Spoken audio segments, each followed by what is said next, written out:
আসসালামু আলাইকুম, আমি সারা। আজ তোমাদের দেখাবো মেডিকেলে চান্স পাবার ৬টি ফরজ টপিক, অর্থাৎ যে ৬টি কাজ না করে তোমার মেডিকেল ভর্তি পরীক্ষা দিতে যাওয়া উচিত নয়। সো অনেকেই আমি প্রথমে যখন জিজ্ঞেস করলাম যে মেডিকেলে চান্স পাবার জন্য ৬টি কাজ করতে হবে, এমন ৬টি কাজের নাম তোমরা কমেন্টে বলো। অনেকে বললা যে অনুশীলনী, তারপর মেইন বুক পড়া, এরপরে পর্যাপ্ত ঘুমানো, খাওয়া দাওয়া, এইসব বললা। এবং আরেকটা বিষয় বললা যে প্রচুর প্র্যাকটিস করা এবং এক্সাম দেওয়া। ঠিক আছে, এগুলো তো কাজ, কিন্তু ৬টা টপিক, যে ৬টা টপিক তোমাকে তুমি না পড়ে পরীক্ষার হলে যাবা না, এবং যে 6টা টপিক পড়লে তুমি পরীক্ষাতে 90% প্রশ্ন কমন পাবা। বুঝছো কি না? আমি তোমায় গ্যারান্টি দিলাম, তুমি যদি 6টা টপিক ভালোভাবে পড়া পরীক্ষার হলে যায় 90% টপিক কমন না পাও, তাহলে আমার কাছে আইসা খালি তুমি বলবা, মানে তারপর যে শাস্তি দিতে চাও আমি নিব। বোঝা গেছে? তো মেডিকেলে চান্স পাওয়ার জন্য এমন 6টা টপিক, যে 6টা টপিক থেকে তুমি অবশ্যই 90% প্রশ্ন কমন পাবা। শুধু তোমার কাজ পড়া, শুধু তোমার কাজ এই 6টা টপিক ভালোভাবে পড়া। বুঝছো কি না? তো এরপরে দেখো, এখন প্রথমে যে টপিকটা সেটা হচ্ছে অনুশীলনীর এমসিকিউ। অনুশীলনীর এমসিকিউ পিএসসিবি অর্থাৎ ফিজিক্স কেমিস্ট্রি বায়োলজির অনুশীলনী এমসিকিউগুলো তোমাকে পড়তে হবে, এবং অবশ্যই ব্যাখ্যা সহ পড়তে হবে। তো অনুশীলনী এমসিকিউগুলো কারা পড়বা? এরকম অনেকে আছে যে এই ভিডিওটা কাদের জন্য? এইচএসসির জন্য।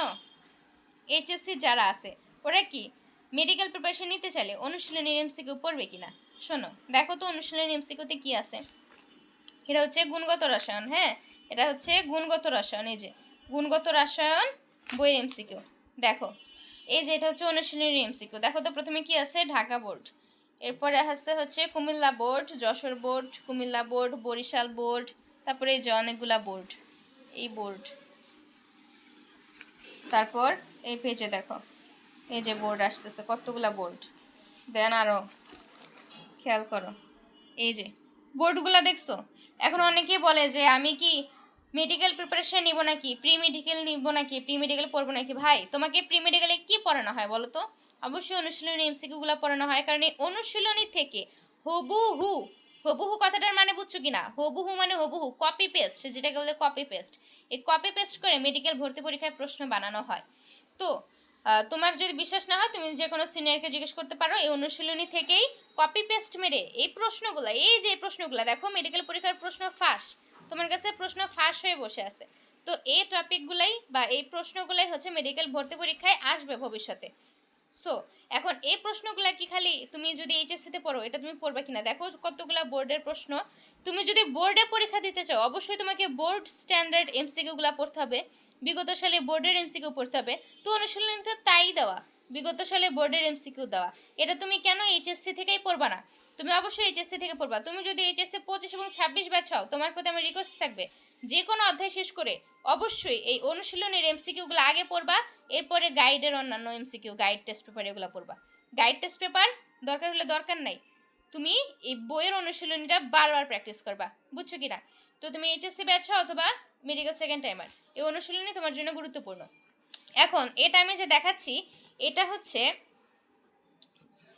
হচ্ছে হাজারি স্যারের বই, রসায়ন হাজারি স্যারের বই। কবির স্যারের বই আছে, ফিজিক্সের ক্ষেত্রেও ইসহাক, তপন, তারপর আরও প্রামাণিক, আরও অনেক কয়েকটা আছে। তো আবার কেমিস্ট্রির ক্ষেত্রে গুহ স্যার আছে। গুহ স্যারের এমসিকিউগুলো আমি এখন পড়ার ক্ষেত্রে নাই বা পড়ার সাপোর্টে নাই, কারণ গুহ স্যারের এমসিকিউ বেসিকগুলা সম্পূর্ণভাবে এগুলার বিপরীতমুখী, যার কারণে গুহ স্যারেরটা যদি তুমি পড়ো প্যাচ লাগবা। কেমিস্ট্রির ক্ষেত্রে শুধু হাজারি, তপন, আর ফিজিক্সের ক্ষেত্রে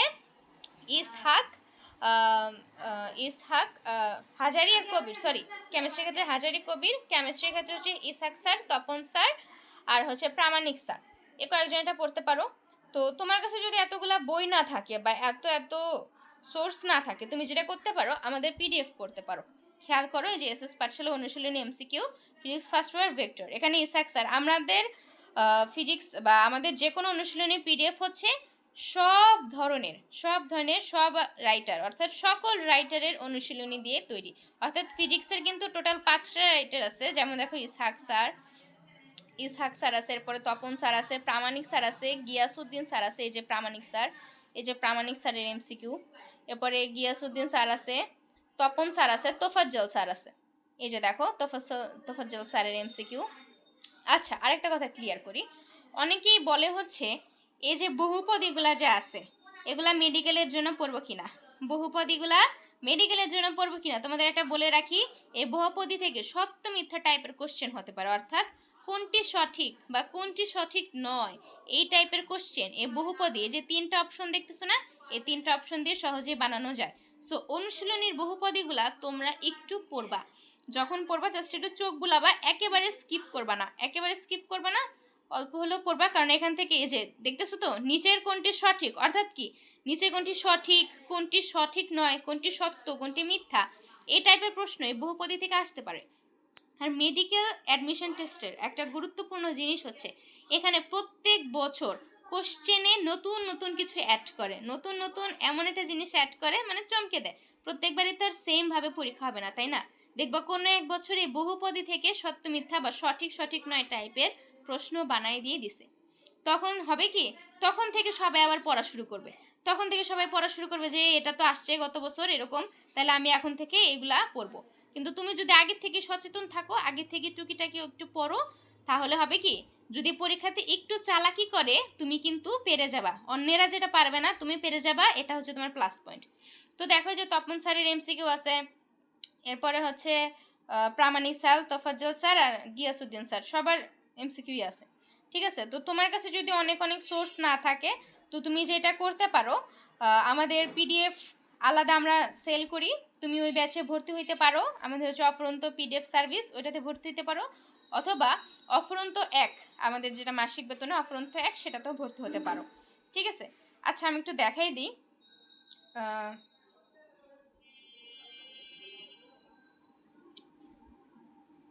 খেয়াল করো, এই যে আমাদের হচ্ছে অফুরন্ত পিডিএফ সার্ভিস, তো এখানে তুমি হচ্ছে অনুশীলনী এবং যা যা আমি যে 6টা জিনিস বলতেছি এই 6টা জিনিসের পিডিএফ আমরা দিয়ে দিব মাত্র হচ্ছে 399 টাকায়। ঠিক আছে, তো তুমি যদি এটা 399 টাকায় ভর্তি হয়ে যাও তাহলে কিন্তু তোমার একেবারে লাইফ টাইম অ্যাক্সেস এখানে থাকবে। তুমি যদি সেকেন্ড টাইমও দাও পরবর্তীতে, বা তুমি ইন্টারে পড়ো যেখানে পড়ো, তোমার লাইফ টাইম অ্যাক্সেস থাকবে এবং প্রত্যেক মাসে আপডেট করা হবে এবং প্রত্যেক মানে সব কিছু নিউ এডিশন সব কিছুই দেওয়া হবে।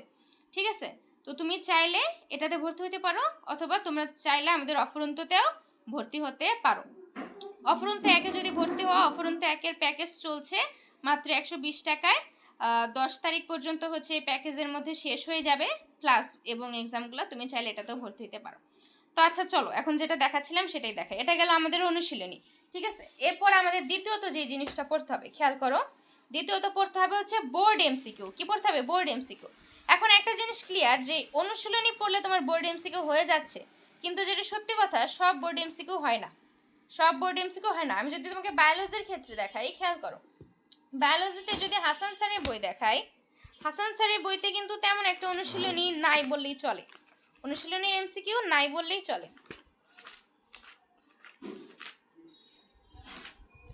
এই যে হাসান স্যারের বইয়ের অনুশীলনী, হাসান স্যারের বইয়ের অনুশীলনী কয়টা এমসিকিউ আছে, তারপর সৃজনশীল দিয়ে রাখছে। হাসান স্যারের বইতে অনুশীলনী নাই বললেই চলে। আমরা আলিম স্যারের বই দেখি।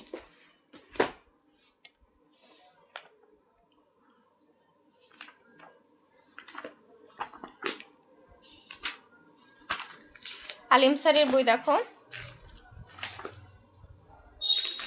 এই যে আলিম স্যারের বইতে হচ্ছে অনুশীলনী আছে কিন্তু এগুলা বোর্ডের কিনা সেটা উল্লেখ নাই। আলিম স্যারের বইতে অনুশীলনী আছে কিন্তু এটা বোর্ডের কিনা উল্লেখ নাই। এখন আজিবুস স্যারের বই দেখো, এই যে আজিবুস স্যারের বই, প্রথমে অনুশীলনী আছে, বোর্ডের কিনা উল্লেখ নাই, কিন্তু পরে বোর্ডের এমসিকিউ দেওয়া আছে।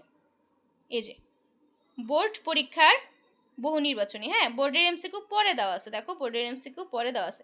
তো তুমি যদি বোর্ডের এমসিকিউগুলো পড়তে চাও, বায়োলজির ক্ষেত্রে তুমি আজিবুস স্যারের বইটা সংগ্রহ করতে পারো, আজিবুস স্যারের বইতে বোর্ডের এমসিকিউ দেওয়া আছে।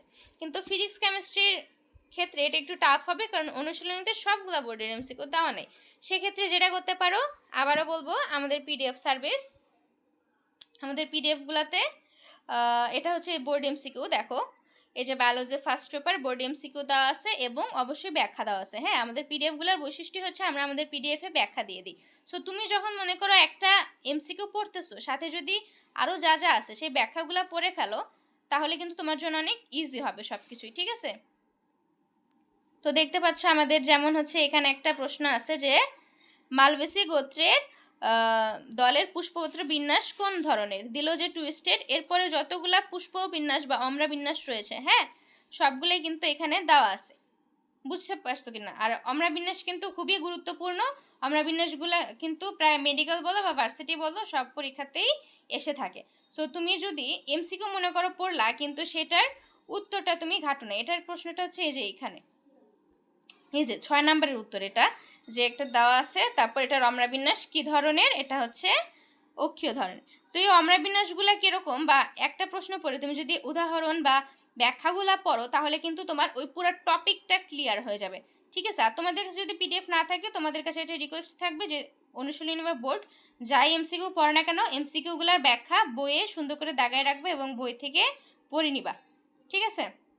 তো এটা গেল আমাদের পিডিএফ সার্ভিস। তুমি যদি চাও তাহলে আমাদের পিডিএফ কিনে পড়তে পারো। বই কেনার থেকে কিন্তু আমাদের পিডিএফে কিন্তু খুবই সাশ্রয় হবে, এবং তুমি একদম মানে এরকম পিডিএফ কিন্তু অন্য কোথাও পাবা না, ঠিক আছে। বইতে কিন্তু ব্যাখ্যা দেওয়া থাকবে না। যাই হোক, তো এবার আমরা যেটা দেখাচ্ছিলাম যে বোর্ড এমসিকিউ তোমাকে পড়তে হবে পিসিবি বিগত 5 বছরের। এরপর 3 নম্বরে এসে যেটা পড়তে হবে ঢাবি, বুয়েট, ম্যাট, ড্যাট, জাবি এমসিকিউ। খেয়াল করো, তোমরা জানো কি না বিগত বছর অর্থাৎ গত বছর, হ্যাঁ গত বছর কোন ব্যাচ ছিল, 24-25 মেডিকেল ভর্তি পরীক্ষায় ঢাবি এমসিকিউ থেকে প্রচুর সংখ্যক এমসিকিউ, মানে ঢাবির বিগত সাল থেকে প্রচুর সংখ্যক এমসিকিউ ডিরেক্ট বা হুবহু কপি পেস্ট হয়েছে মেডিকেল ভর্তি পরীক্ষায়। এখন এর ডাক্তাররা কি করছে, ঢাবি কোশ্চেন ব্যাংক কিনে এনে ঢাবি থেকে প্রশ্ন করছে, আসলে কিন্তু তা না। এই ঢাবির প্রশ্নগুলো অনুশীলনীতেই আছে, খেয়াল করো। অনুশীলনীতে যখন বোর্ড প্রশ্ন শেষ হবে, এরপর দেখো এই যেখানে কি লেখা, বিভিন্ন বিশ্ববিদ্যালয়, বুয়েট, মেডিকেল। এটার জন্য তুমি চাইলে ঢাবির আলাদা কোশ্চেন ব্যাংক কিনেও পড়তে পারো, মেডিকেলের আলাদা কোশ্চেন ব্যাংক কিনেও পড়তে পারো, আবার অনুশীলনী পড়লেও এনাফ। অনেকে বলে যে ঢাবি থেকে গত বছর মেডিকেলে কমন পড়ছে, আসলে ঢাবি থেকে কমন পড়েনি, আসলে অনুশীলনী থেকে কমন পড়ছে, ঠিক আছে। তো তুমি চাইলে এখান থেকে পড়ে ফেলতে পারো। এখানে ঢাবির আছে, দেখো ঢাবির অনেকগুলো আছে, কুবি আছে, রাবি আছে, বুয়েট আছে। সো এগুলো তুমি কোত্থেকে পড়বা, অনুশীলনী থেকেই পড়বা, ঠিক আছে। এখন খেয়াল করো, ঢাবি এমসিকিউ বলতে কিন্তু আবার ঢাবি বুয়েটে যে ফিজিক্সের ম্যাথগুলো আছে, হ্যাঁ ফিজিক্সের ম্যাথগুলো আছে, ওগুলো কিন্তু পড়া যাবে না। ফিজিক্সের শুধুমাত্র থিওরি পড়া লাগবে। থিওরি মানে বুঝছো তো, যেগুলো বাংলা অপশন এরকম, মানে ম্যাথ না। ছোট ছোট ম্যাথ দেখতে পারো, কিন্তু ম্যাথ আসলে দরকারই নেই ঢাবি বুয়েটের ম্যাথ দেখার। অনুশীলনীতে যে ম্যাথগুলো আছে ওগুলো ছোট ছোট ম্যাথগুলো দেখবা, এবং যে থিওরিগুলো আছে সেই থিওরিগুলো পড়বা, অনুশীলনী পড়লেই এনাফ। এখন এটা তুমি যদি ব্যাখ্যা সহ পড়তে চাও, হ্যাঁ ঢাবি এবং বুয়েটের বিশেষ করে ফিজিক্স এবং কেমিস্ট্রির প্রশ্নগুলো যদি তুমি ব্যাখ্যা সহ চাও, এই যে তোমার কাছে বই আছে, প্রশ্ন আছে, উত্তর আছে, ব্যাখ্যা কিন্তু নাই। এক্ষেত্রে সাহায্য করবে আমাদের এসএস পাঠশালা পিডিএফ। খেয়াল করো, এই যে এসএস পাঠশালার ডিইউএমসিকিউ আমরা দিয়ে দিই। আমাদের পিডিএফ সার্ভিস অথবা অফুরন্ত যেটা দিয়ে তুমি ভর্তি হও, তুমি এই পিডিএফ সার্ভিস পাবা। দেখো, পিডিএফ যদি তোমার অফুরন্ততে ভর্তি হওয়ার মতো সামর্থ্য না থাকে, অথবা তুমি যদি অন্য কোনো জায়গায় ক্লাস এবং এক্সামে ভর্তি হও, তাহলে শুধু পিডিএফ সার্ভিসে ভর্তি হবা। আর যদি চাও তুমি অফুরন্ততে ভর্তি হবা, তাহলে তুমি পিডিএফ সার্ভিস ফ্রিতে পাবা। দেখো, এই যে একটা প্রশ্ন দেওয়া আছে, অপশন দেওয়া আছে, সলিউশন দেওয়া আছে, এক্সপ্লেনেশন দেওয়া আছে, বুঝছো কিনা। প্রশ্ন দেওয়া আছে, অপশন দেওয়া আছে, সলিউশন দেওয়া আছে, ঠিক আছে। তো এইভাবে তুমি যদি পড়ো, এই যে ঢাবি ডিইউ দেখো 24-25 সালের প্রশ্ন, হ্যাঁ 24-25, তারপর যে 22-23, তারপর 16-17 যত আছে, আমরা প্রায় বিগত 8 বছরের প্রশ্ন দেওয়ার ট্রাই করি ব্যাখ্যা দিয়ে। এই ব্যাখ্যাগুলো যদি তুমি পড়ো, তাহলে অবশ্যই তোমার মনে থাকবে। যদি তুমি ব্যাখ্যা ছাড়া শুধু এমসিকিউ পড়ো, উত্তর পড়ো, তোমার আমি বলতেছি তুমি এইভাবে পড়া যদি কোচিংয়ের পরীক্ষাগুলো তো পাশ করে যাও, মেডিকেল পরীক্ষায় তোমার অনেক টাফ হবে, কারণ তখন পরীক্ষার হলে নার্ভাসনেসের মধ্যে মুখস্থ পড়া কখনোই মনে থাকবে না। বুঝে পড়বা, সেটা তুমি বুদ্ধি খাটায় পরীক্ষার হলে বের করবা, ঠিক আছে। তো এভাবে হচ্ছে পড়বা। আর যদি কারোর ইচ্ছা হয় যে এক্সপ্লেনেশনগুলো তোমার দরকার, এক্সপ্লেনেশনগুলো থাকলে তুমি ঘরে বসে প্রিপারেশন নিতে পারবা, ঘরে বসে নিজে নিজে শিখতে পারবা, তাহলে তুমি আমাদের পিডিএফগুলো কিনে নিবা, ঠিক আছে। তো এরপর চলো আরও যা যা পড়তে হবে। ঢাবি, BUET, MAT, DAT. MAT DAT আর জাবির এমসিকিউগুলো তো তুমি পেয়ে যাবা, জাবির এমসিকিউ অনুশীলনীতে পেয়ে যাবা। ম্যাট ডেটের জন্য হচ্ছে আমাদের আলাদা পিডিএফ আছে। আমাদের অফুরন্ত ব্যাচে যারা ভর্তি হয়, হ্যাঁ অফুরন্ততে আমরা হচ্ছে সবই দিই।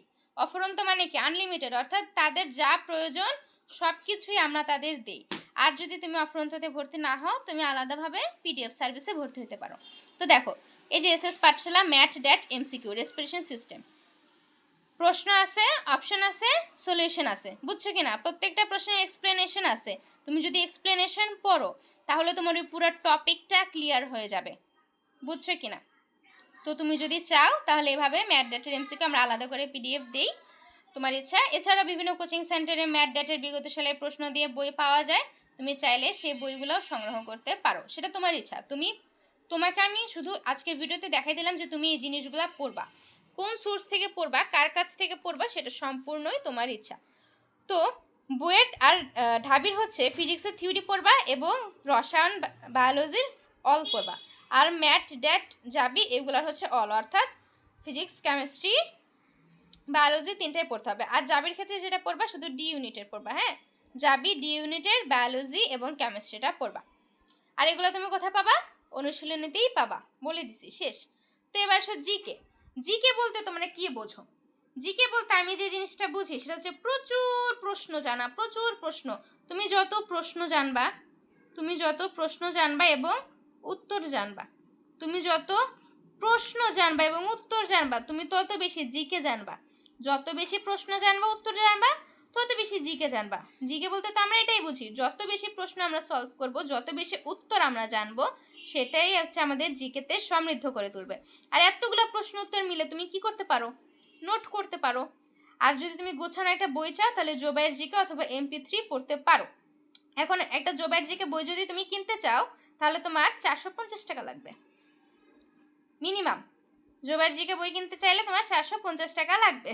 আর যদি তুমি 399 টাকায়, হ্যাঁ 399 টাকায় আমাদের পিডিএফ সার্ভিসে চলে আসো 399 টাকায়, তাহলে জিকে তো পাবাই। এই যে উপরে যা যা দেখাইলাম, মানে এই যে 6টা জিনিস দেখাচ্ছি না, এই 6টা জিনিসে তুমি পাবা, ঠিক আছে? তো জিকে 399 টাকায় এই সব কিছু জিনিসই পাবা। তো জিকে এখন কি কি পড়তে হবে? প্রচুর প্রশ্ন সলভ করতে হবে, নোট করতে হবে এবং এই বইগুলো পড়তে হবে। তো দেখো আমাদের পিডিএফটা একটু তোমায় দেখাই দিই। এই যেটা হচ্ছে জিকে গুরুত্বপূর্ণ ব্যক্তিত্ব, হ্যাঁ। তো দেখো এমসিকিউগুলো দেখো, এই যে এমসিকিউ দেওয়া আছে, উত্তর দেওয়া আছে, প্রচুর এমসিকিউ এখানে দেওয়া আছে।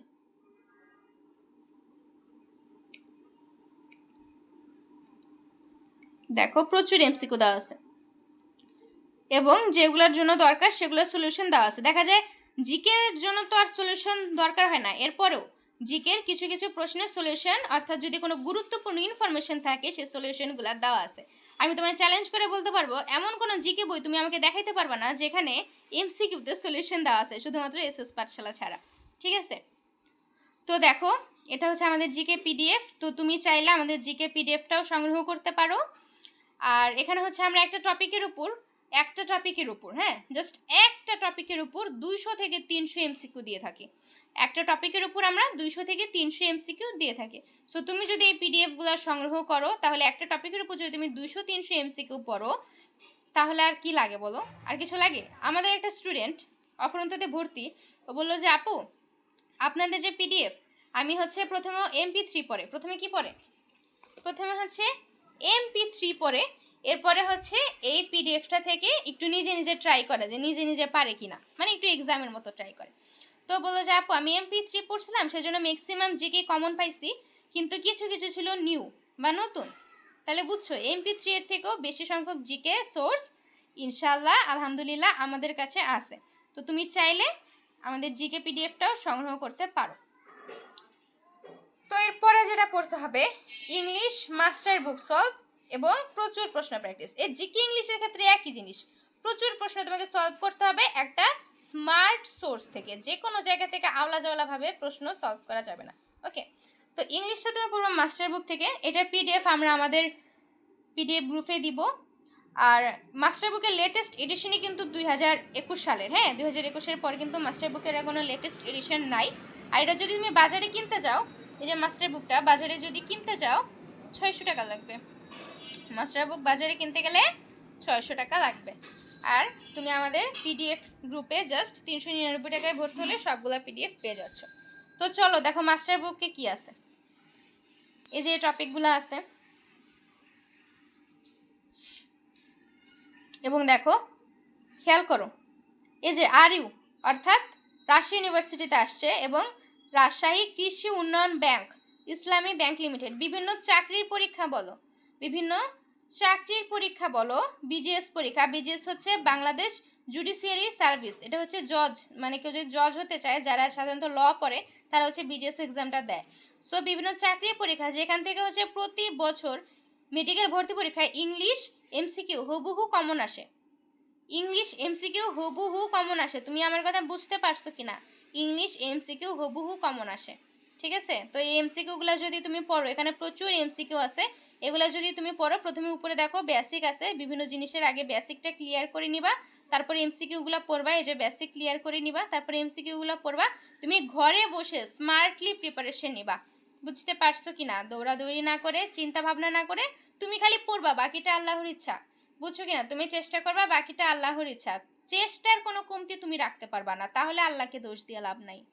তুমি আগে চেষ্টা করবা, এরপর হচ্ছে বাকিটা তোমার ভাগ্যের উপর নির্ভর করবে। অবশ্যই ভাগ্যও লাগে এবং চেষ্টাও লাগে। সো যেহেতু ভাগ্য তোমার হাতে নাই, কিন্তু চেষ্টাটা তোমার হাতে আছে, সো তুমি চেষ্টাটা করবা, যেটা তোমার হাতে আছে সেটা তুমি করে যাও। তোমার চেষ্টা যদি সুন্দর থাকে, সৎ থাকে, ইনশাল্লাহ তুমি পাবা।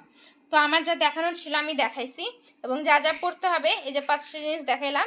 6 নাম্বার যে কাজ, প্রচুর পরিমাণে এক্সাম দিয়ে নিজের যে ভুলগুলো হবে না, নিজের যে ভুলগুলো হবে ওটা একটা খাতা বানাবা, একটা খাতা বানাবা, খাতার নাম দিবা ভুলের খাতা, খাতার নাম দিবা ভুলের খাতা। ওই খাতাটায় যত ভুল হবে প্রতিদিন তারিখ দিবা, আজকে তারিখ কত, মনে করো 30 তারিখ, এই তারিখটা দিবা, তারিখটা দিয়া নিচে ভুলগুলো লিখবা, প্রত্যেকটা পৃষ্ঠায় এমন তারিখ দেবা, নিচে ভুলগুলো লিখবা। প্রত্যেকদিন সকালে ভোরে ঘুম থেকে উঠে তুমি এই ভুলগুলা পড়বা, ঠিক আছে?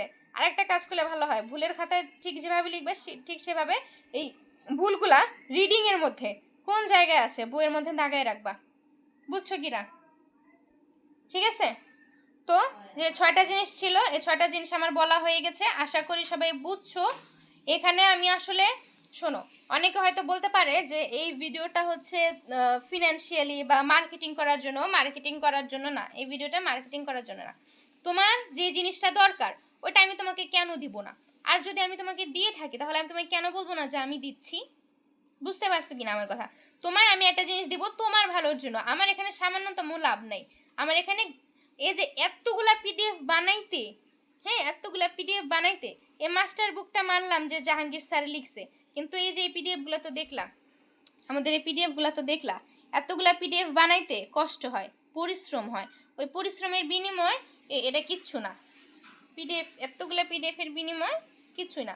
সো আমার টার্গেট মার্কেটিং না, আমার টার্গেট তোমাদেরকে এই জিনিসগুলো দেখানো, যে কোন জিনিসগুলা তোমার পড়তে হবে, অবশ্যই পড়তে হবে।